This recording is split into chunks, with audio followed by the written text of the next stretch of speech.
Ya, Assalamualaikum warahmatullahi wabarakatuh. Oke, sambil saya mendata absen yang mungkin agak berubah-ubah, coba kalian baca dulu 2 menit pada halaman 46. Kemarin kayaknya biar saya, harusnya dia budgetnya 14 orang per gelombang ya. 15. Oke, berarti ini 9C gelombang 1. Si Jabarul Lail masuk sini. Dia 9C gelombang 2. Iya, tapi dia gelombang kedua kayaknya ya. Soalnya dia ini kadang dia datang gelombang 1, kadang gelombang 2, makanya saya bingung gitu, berubah-ubah gitu. Berarti Avatar di sini kan, gelombang 1 9C kan?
Coba, ini ya, saya sebutkan Al-Fatar, Fatih Abdul, Fauzan Liga, Teguh Fahri, Khalid, Ahmad Fauzan. Yang belum saya sebutkan ada? Siapa? Kamu? Kamu udah? Belum juga? Tulis namanya di sini. Pokoknya 9C gelombang 1 kan di bawah sini. Selanjutkan. Biar enggak. Biar saya bisa ngabsen. Tadi kalian berdua udah ada namanya di situ? Udah.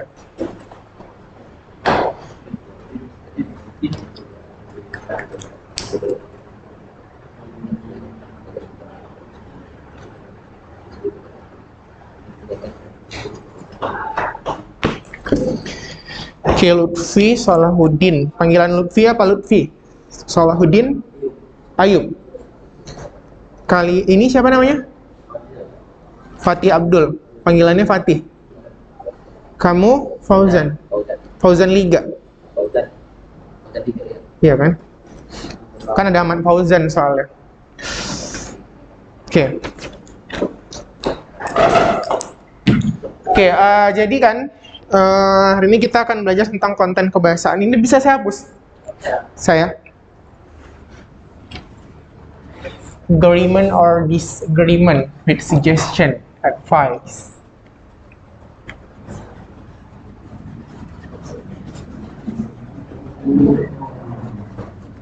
I don't think that's right. I think that's. Kayak mana kalau kalian bilang saya setuju adanya mid semester? Gimana bahasa Inggrisnya? I think that's a good idea. Kalau nggak setuju? I don't know. I don't think so. Okay, good.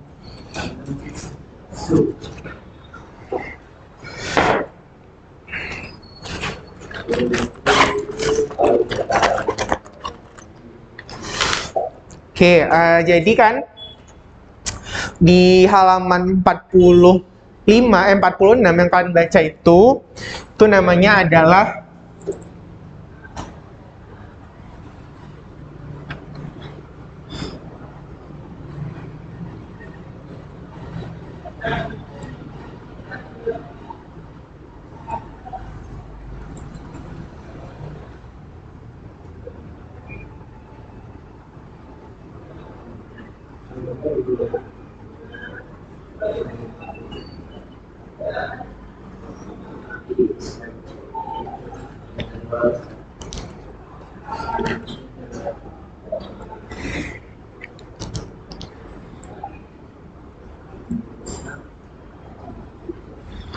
Oke, di situ dibilangnya ada nominalisasi, gitu ya, nominalisasi. Ya, kita mulai dulu sebenarnya dari yang pertama, ada istilahnya kalimat atau kata nominal, ya, nomina.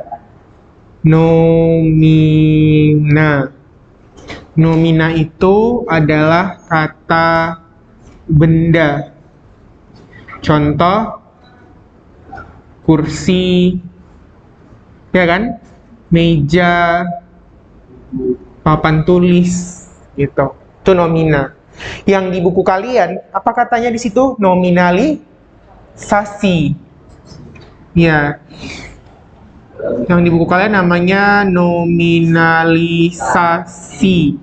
Ada akhiran isasi di belakangnya. Isasi ini menunjukkan proses. Isasi ini menunjukkan proses. Berarti kita bisa definisikan dia sebagai proses menjadi kata benda, gitu ya. Artinya apa? Kalau proses menjadi kata benda, berarti sebelumnya dia bukan kata benda dong. Kan dia menjadi kata benda. Proses menjadi sukses misalnya, berarti sebelumnya dia belum sukses, gitu kan?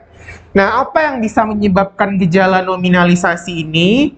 Yang pertama ada namanya afiksasi atau imbuhan. Imbuhan pe-an dengan ke-an atau an aja, gitu. Ya. Jadi misalnya kata sifat nih, bijaksana. Sifat nggak? Gitu ya. Tapi kalau kita kasih kebijaksanaan, maka dia menjadi kata benda. Satu kata apa? Kata apa? Bilangan, ya nggak? Tapi kalau persatuan dia jadi nomina. Nah, itulah yang disebut sebagai gejala nominalisasi. Beda kalau yang di soal mintanya nomina dengan nominalisasi. Kalau nomina, memang dia aslinya kata benda.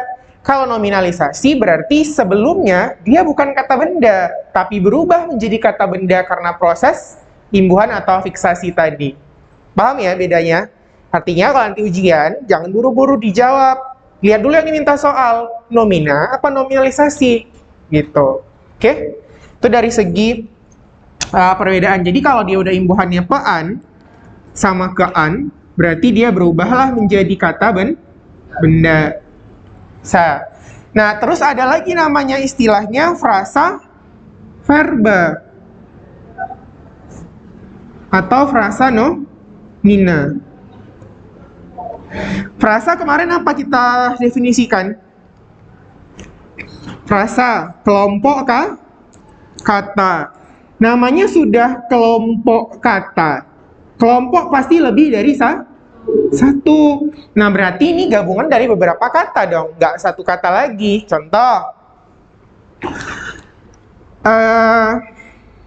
saya menulis sebuah novel fiksi, gitu ya.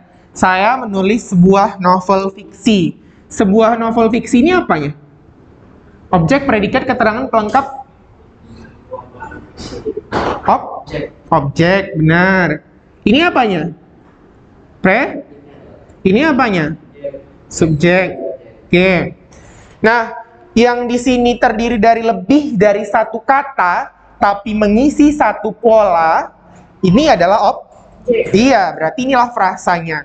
Frasa apa namanya? Novel kata apa? Kata benda. Berarti dia frasa Nah, gitu dia. Beda lagi kan?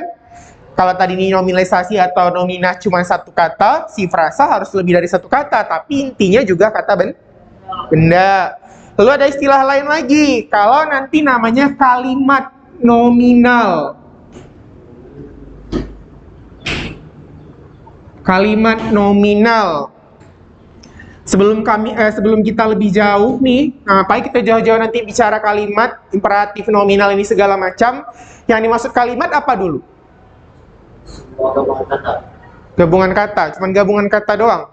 Kalau misalnya saya bilang aku jatuh langit pantai hijau, kalimat nggak? Enggak. Enggak. Berarti apa yang dimaksud dengan kalimat? Gabungan kata. Itu gabungan kata yang barusan saya bilang. Gabungan kata yang tepat. Tepat. Apa definisi tepat di situ standarnya? Semua ini harus ada acuan ya. Misalnya saya bilang ini, kamu harus berpakaian sopan. Tiba-tiba datanglah orang pakai rok mini dia. Rasa dia tuh sopan. Berarti ada standarnya kan? Gitu. Di barat sana sopan. Berarti dia punya standar. Gitu juga kalimat ya. Nah, jadi kalimat itu adalah contoh ini. Ini ada titiknya ya. Ini sebuah kalimat bukan? Oke. Kalau saya hapus tanda titiknya? Bukan. Berarti kalau nggak ada titiknya apa namanya?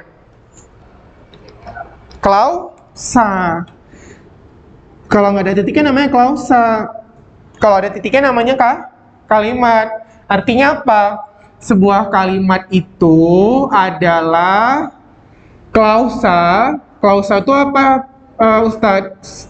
Struktur yang terdiri dari subjek tambah predikat yang ditambah lagi intonasi final. Ya, sebentar ya. Nanti saya nggak terikot pula ini suaranya. Yang ditambah intonasi final.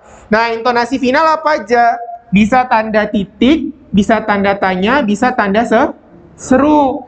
Kalau dia nanti tanda tanya, berarti kalimat apa namanya? Interrogatif. Kalau tanda titik namanya kalimat deklaratif, kalimat berita. Kalau seru ada dua. Ada nanti kalimat seru atau namanya kalimat eksklamatif yang menyatakan ekspresi ya. Atau kalimat imperatif. Imperatif ini adalah kalimat yang sifatnya merintah. Misalnya saya bilang tadi, coba baca bukumu halaman 46. Nah, itu namanya imperatif. Saya nyuruh. Jelas ya apa yang saya suruh. Tapi kalau eksklamatif, saya cuma bilang, wah, tulisanmu bagus sekali. Nah, itu eksklamatif. Saya cuma mengekspresikan, nggak ada nyuruh apa-apa. Tapi akhirnya tanda seru juga. Gitu ya. Berarti tahu ya sekarang batasan kalimat. Kalau saya kasih koma, di sini kalimat nggak? Kalimat nggak? Enggak ya. Jadi yang dimaksud kalimat sekali lagi adalah yang intonasi final. Titik, tanda seru, tanda tanya. Kalau koma nggak intonasi final, masih berlanjut. Ya. Nah, sekarang yang dimaksud dengan kalimat nominal apa? Kalimat nominal berarti kalimat yang predikatnya adalah kata kerja. Kata benda. Nominal kan kata benda. Contoh, saya guru bahasa Indonesia. Saya guru bahasa Indonesia. Maka di sini saya subjek, guru bahasa Indonesia guru bahasa Indonesia kata benda atau bukan? Kata benda. Nah, inilah yang disebut sebagai kalimat nominal yang predikatnya diisi oleh kata benda. Contoh lain. Dia paman saya. Dia itu adalah paman saya paman saya adalah kata benda. Nah, ini namanya kalimat nominal yang predikatnya kata benda. Paham? Kalau saya menulis novel seperti ini, kalimat apa namanya? Nominal atau bukan? Ini predikatnya kata apa nih? Ini predikatnya kata apa? Menulis kata apa? Kata kerja. Kalau dia seperti ini namanya kalimat verbal. Kenapa dibilang kalimat verbal? Karena predikatnya kata kerja atau verb. Ini predikatnya kata benda atau noun. Berarti nominal. Bisa dibedakan? Bisa ya? Berarti tahu ya, kalau dia predikatnya kata benda nominal, kalau dia predikatnya kata kerja berarti verbal. Artinya nanti kalau ada soal nanya mana nomina, mana nominalisasi, mana frasa nomina, mana kalimat nominal. Jangan asal ada nomina-nominanya disamakan semua. Ya, beda definisinya. Oke, sampai di situ ada pertanyaan?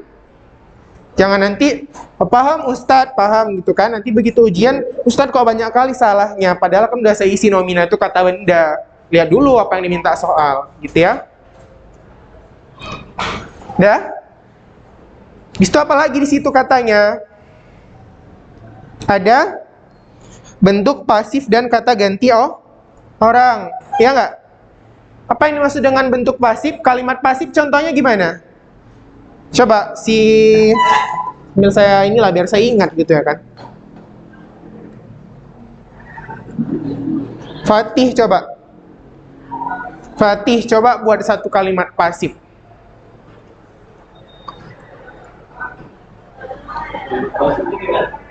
Kalimat pasif itu yang subjeknya dikenai pekerjaan. Misalnya gini. Pasif itu ketika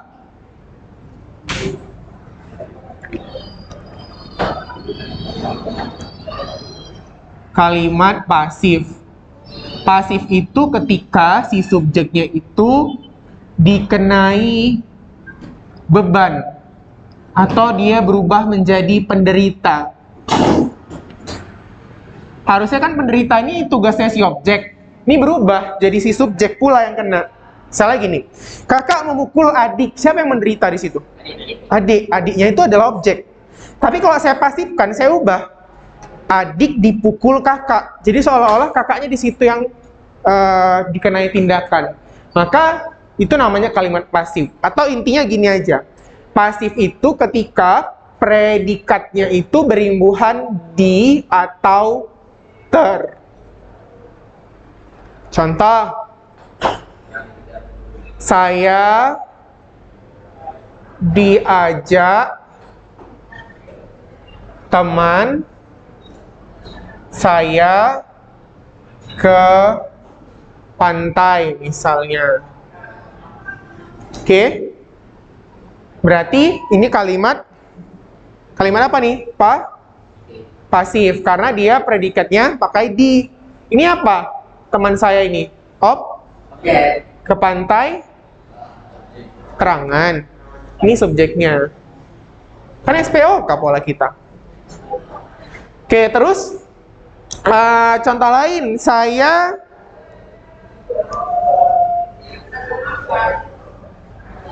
terjatuh di lapangan. Aktif atau pasif? Saya terjatuh di lapangan, aktif atau pasif? Hah? Ya, berarti subjek, predikatnya berarti pasif dong. Ini keterangan. Berarti dia apa? Iya, berarti dia pasif. Gitu. Oke? Bisa nggak? Bisa nggak? Kalau saya menulis, aktif apa pasif? Saya berlari, aktif. Saya tertembak, sip. Saya dipukul, oke, bisa ya.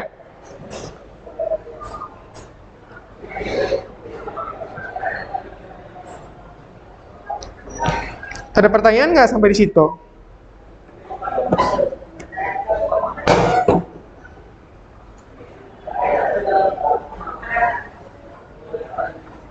Kenapa teman-teman yang nggak datang?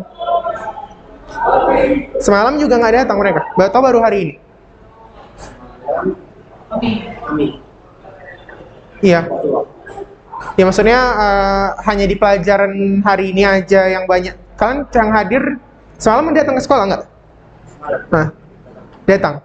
Memang 4 orang juga. Semalam ramai. Oh, yang ramai banyak orang itu.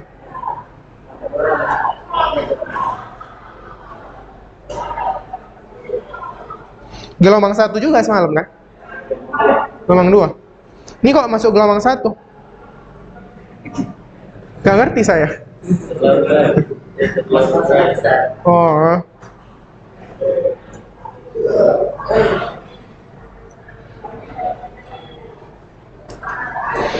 kalian yang gelombang satu semalam rame?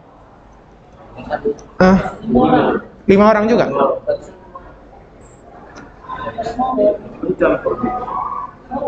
5 orang ya? Yang terakhir kali kalian masuk di pelajaran lain, gelombang 1, 9C, itu berapa orang? 3. Itu dicampur kelompok 2. Dicampur sama apa? Sama siapa? Kelompok 2 ada 2 orang. Oh, jadi 5. Iya, jadi 5. Awalnya 3 gitu cuma. Alasannya apa nggak datang? Ketiduran? Daring.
Oke, selanjutnya untuk penggunaan kata ganti orang ya. Jadi kata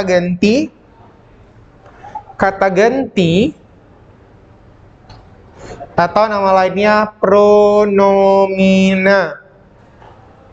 pronoun. Ya, jadi dia menggantikan sesuatu sesuai dengan namanya. Ada 3. Ada namanya kata ganti orang, subjek, atau persona, samalah itu maksudnya. Contohnya seperti kami, kita, mereka. Tapi Anda bukan ya, Anda itu kata sapaan.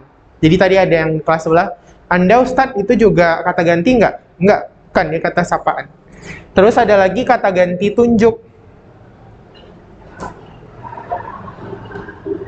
Atau penunjukan seperti ini dan itu. Ada namanya kata ganti ihwal.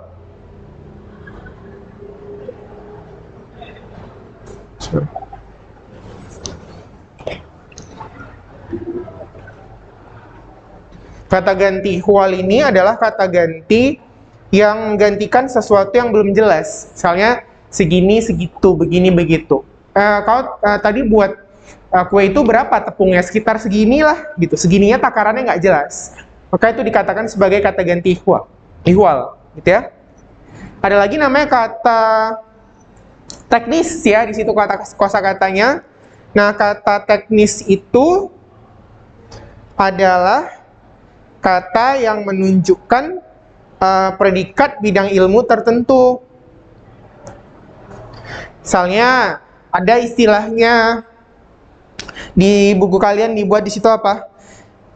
Sinonim, genus, spesies, regenerasi. Nah, itu kata teknis. Artinya hanya bidang ilmu tertentu yang sanggup menjelaskannya. Coba Fauzan, sebutkan kata teknis yang ada di pelajaran IPA. IPA. Nah, Teknik. apa contohnya? Bidang ilmu. IPA, belajar IPA kan? Nah, apa kata teknis atau kata-kata istilah? Tahu ya, istilah tertentu yang sifatnya hanya dipakai di ilmu IPA aja. Contoh satu saya kasih populasi, ya kan? Hanya di IPA dipelajari. Polusi, polutan, ekosistem. Itu kan jenis kata teknis. Ada nggak ekosistem kamu temukan ketika belajar IPS? Nggak ada. Berarti Nah, apalagi contohnya? Karnivora. Nah, itu dia kata teknis tuh. Artinya apa? Hanya bidang ilmu itu yang sanggup menjelaskannya secara lebih spesifik, gitu ya. Itu dia. Sampai situ ada pertanyaan? Ada lagi di sini namanya konjungsi kausalitas. Iya, yang di halaman berikutnya, halaman 48 kan ada situ konjungsi atau kata tugas. Konjungsi itu kata hubung. Tapi kebetulan di sini konjungsi yang digunakan dia adalah konjungsi kausalitas. Jadi konjungsi saya buat di sini ya. Konjungsi kausalitas. Kausal. Kausal itu yang menyatakan hubungan sebab akibat. Misalnya seperti sebab, contohnya sebab, akibat, karena, oleh karena itu, dengan demikian, jadi, itu dia konjungsi kausalitas. Maka dari itu dipakai pada teks eksposisi. Jadi setiap kali kita belajar teks ada namanya kaidah kebahasaan. Ada pertanyaan nggak? Jangan nanti iya gitu kan, nanti lupa atau nggak paham.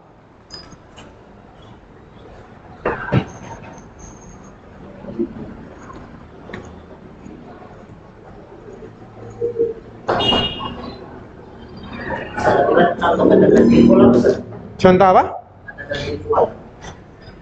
Begini begitu. Ini saya tulis ya. Begini contohnya. Tuh. Begitu juga termasuk. Iya. Ini saya birukan karena ini ya, dia kalau oleh karena itu dia termasuk konjungsi antar kalimat. Terus satu lagi apa ya? Maka dari itu.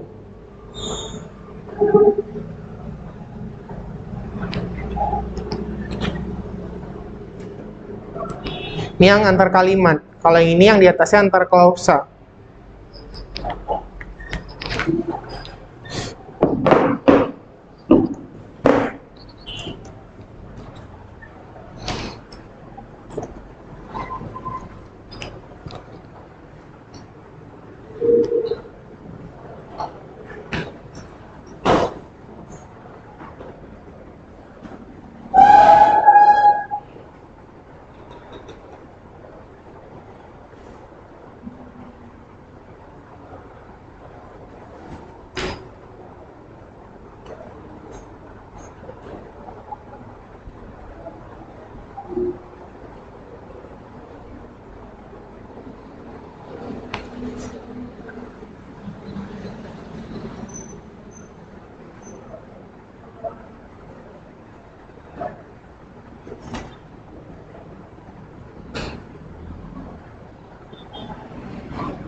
Udah? Kalau sudah selesai, kalau ada pertanyaan, nanti sekaligus saya parap catatannya. Coba dari pidato yang ada di halaman, ini kan teks eksposisi ya, yang ada di halaman 40 sampai 43, itu coba dicari konten bahasanya satu-satu. Ini, ambil satu-satu. Contohnya misalnya gini, nominalisasi. Yang A, nominalisasi, gitu kan?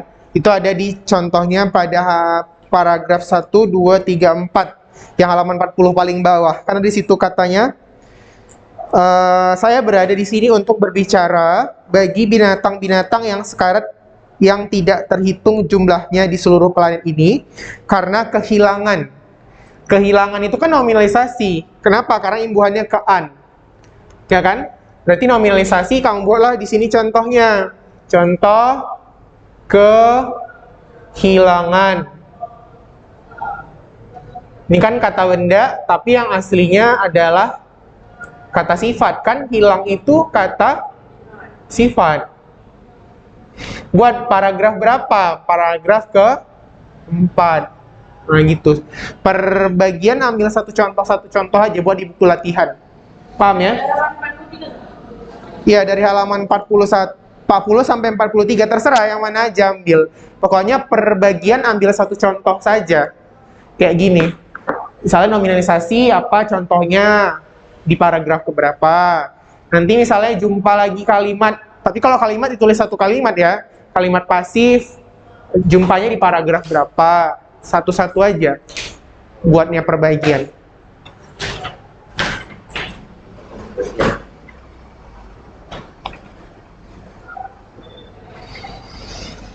Bukunya masih dicampur. Yang nggak dicampur coba sini biar saya paraf catatannya.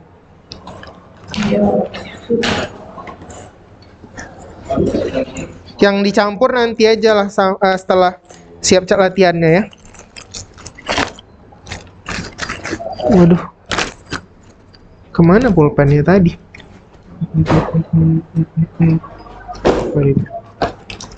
Sini.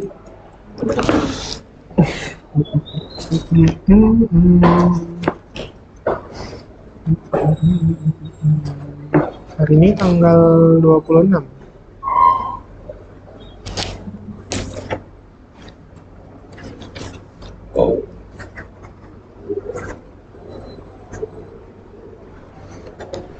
Oke, nah.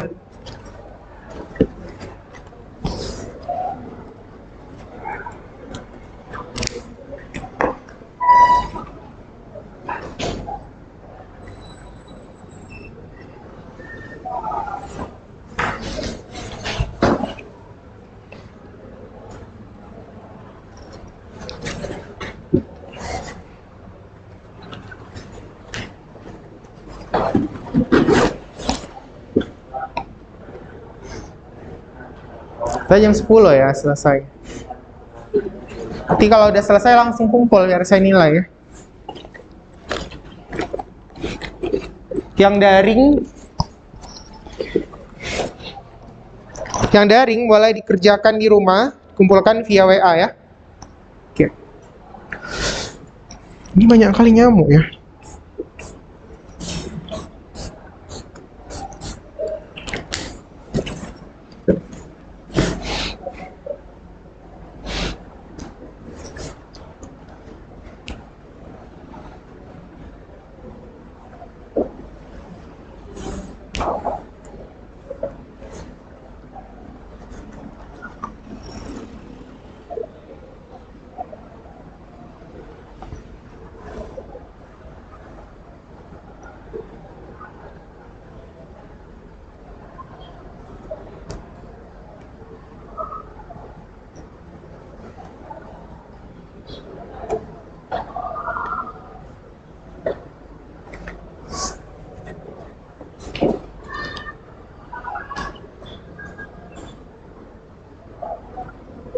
Setelah ini kan pelajaran sorof ya. Ya istirahat sorof mesti kan. baru bahasa Indonesia lagi. Sorof itu yang kepala sekolah ya, yang ngajar. Ya.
Ada apa?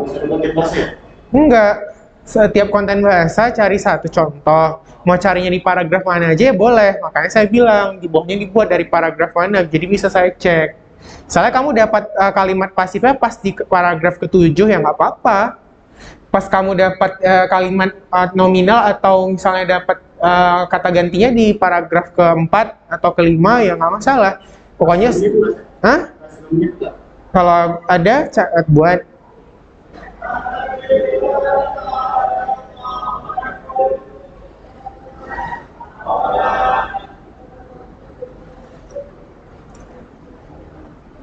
Ambil satu aja per bagian itu.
Ada yang sulit nggak?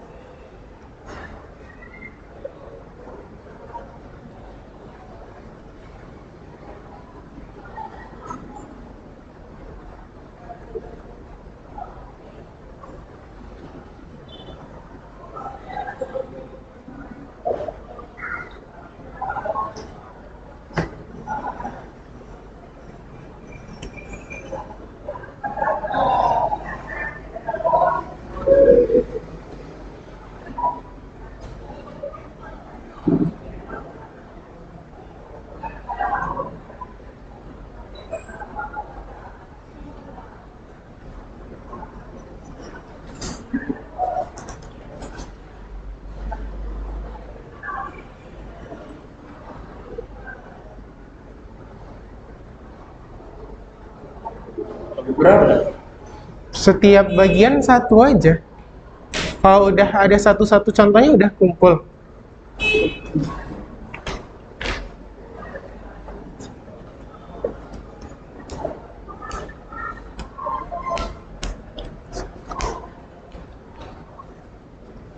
Cuman buat dari paragraf mana gitu ya.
Emang kalian setiap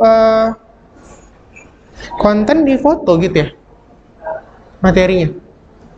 Iya, di grup. Nah, Biasanya dikirim, Ustaz. videonya kan? Di grup kan?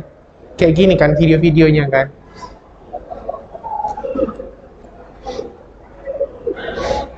Tapi saya disuruh foto, dikirim ke grup juga. Yang ngirim Ustadz Imam sih. Emang kalau saya video kurang jelas ya? Kalau video saya pernah lihat nggak? Jelas suara saya kan? Cuman kadang yang catat gini kan saya foto di video. Oh iya, kurang jelas ya? Karena terpotong-potong itu ya. Yang ngirim biasanya Ustadz Imam, bukan gurunya kan? Oke lah kalau begitu. Berarti saya paham selama ini mungkin harusnya foto.